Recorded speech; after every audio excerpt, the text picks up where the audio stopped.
তেজপুৰৰ সুস্বাদু লিচুৰ প্ৰতি এইবাৰ আকৰ্ষিত হৈছে ভাৰতীয় সেনাবাহিনী। সেনাবাহিনী ছাউনী তথা কেম্পসমূহৰ ভিতৰত তেজপুৰৰ লিচু গছ ৰোপণ কৰা হ'ব।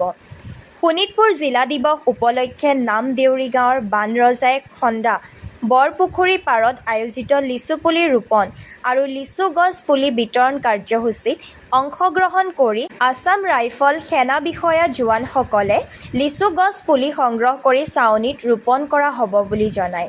बहुत अच्छा लगा हमें आज आप लोगों के साथ में जो प्लांटेशन किया बहुत अच्छा लगा और आगे भी भविष्य में इसी तरह प्लांटेशन करने का मौका मिले ताकि हमें भी अपना प्लांटेशन करने में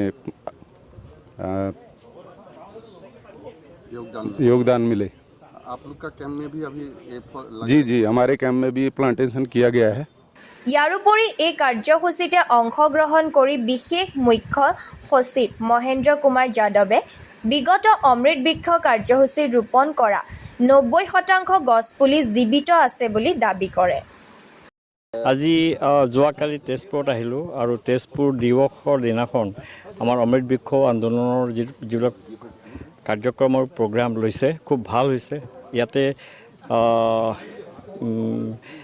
লেচু গছৰ কাৰণে এটা বাগান কৰা হৈছে এই গাঁৱত আৰু আমি কথা পাতিছোঁ।